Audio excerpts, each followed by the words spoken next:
And now, BillyCBoxing.com presents Thumbs Up, Thumbs Down with Billy C. Here he is, Billy C.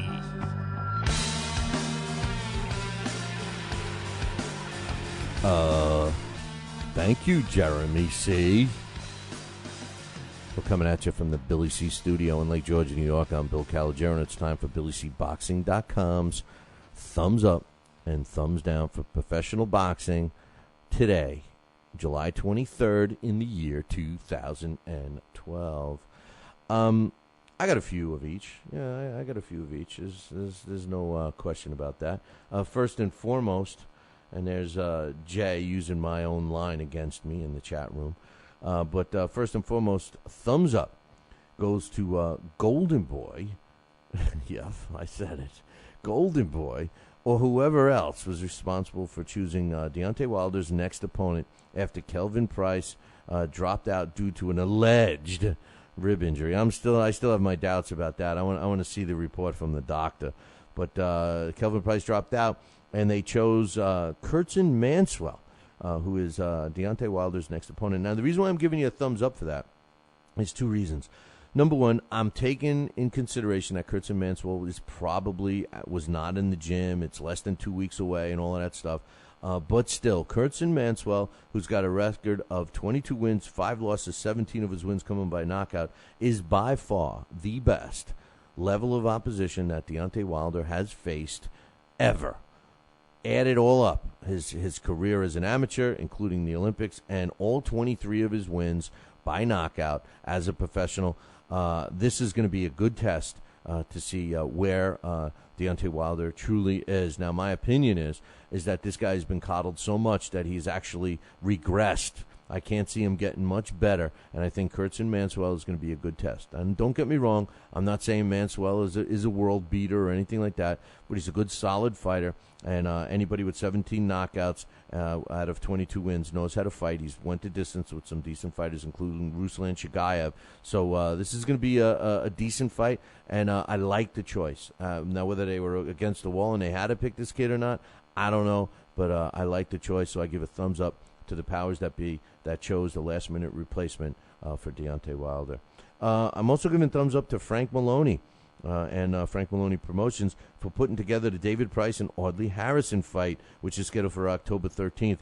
David Price is considered an up-and-coming heavyweight. He's one of these big guys out of England. He's 13-0 with 11 knockouts.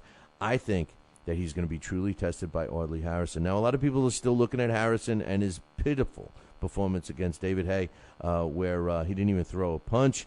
But despite that performance and despite the fact that he's 40 years old, I think it's going to be a good test for David Price. Make no mistake, Audley Harrison can bang. He's got some pop behind his punch if he wants to fight. I think this is yet another chance for Audley Harrison to shine, and I think he is going to be ready for this fight, and I think we're going to see an entertaining fight, not only an opportunity for Audley Harrison, but a chance to really see where David Price is. So I give a thumbs up to Frank Maloney for this fight. I also give the thumbs up to the IBF for making the winner of the Adonis Stevenson versus Donovan George fight become a mandatory for Carl Froch. Now, don't get me wrong. I don't necessarily agree with the choice of how they did it by leaving the number one spot vacant and all that BS. But I think that by adding a little more flavor to the Stevenson-Donovan George fight, like a shot at Carl Froch's belt, was worth the thumbs up for today. So I'm giving a thumbs up to the IBF for that. Now, thumbs down. Who gets the first thumbs down today? I'll tell you, Danny the Green Machine Green. Why? Because he's fighting Danny Santiago. Come on, man. Danny Green is done. And if he does have a fight or two left, he should not be fighting a guy like Santiago who has fought 3 times in the last 5 years, baby. 3 times in the last 5 years. And, oh, by the way, he lost them all. But he says, when a fighter like Danny Green insists on continuing, he needs to fight a quality opposition so he can be taken seriously. In my opinion, Maybe the fans in Australia think it's okay to pay for these kinds of matchups, which they will have to do because this particular fight is a pay-per-view. But I, for one, don't think it adds any value, or I don't think it could even put a top-rated fighter that could make Danny Green some money here in the States interested in fighting him should he beat a journeyman, which we label Danny Santiago at best a journeyman fighter like him. So I got to give a thumbs down to Danny Green. I think he should have picked somebody that was just a little bit better. And by the way, remember Danny Green is 6'1", and Danny Santiago is a whopping 5'8.5". He's my size, for God's sakes.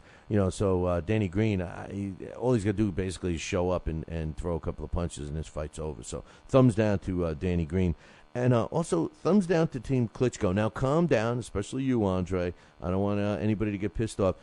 Listen, there's virtually no reason to ever put a thumbs down for the Klitschkos. They are always in shape. These guys are class acts in and out of the ring.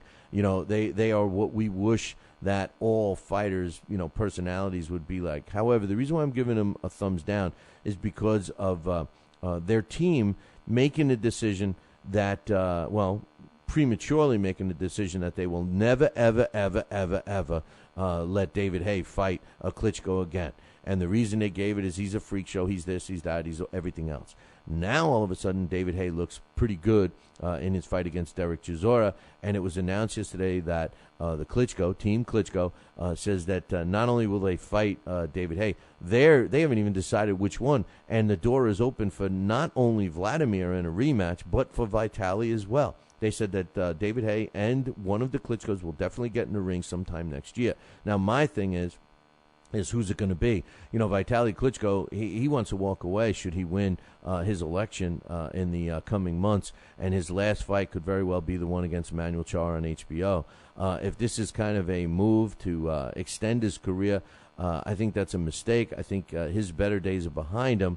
But a fight between Vladimir and David Haye, a rematch, may be interesting. Maybe we get to see David Haye do what he says he likes to do, and hopefully he'll really fight him this time. But overall, I got to give a thumbs down for Klitschko's for pretending that they never were going to give David Haye an opportunity, because let's face it, there's a lot of money to be made, and even the Klitschko's want to make some money. So thumbs down for playing a silly game. Silly game from the Klitschkos. Hey, man, that concludes our thumbs up, thumbs down for today. Make sure you tune in tomorrow. Ciao, baby.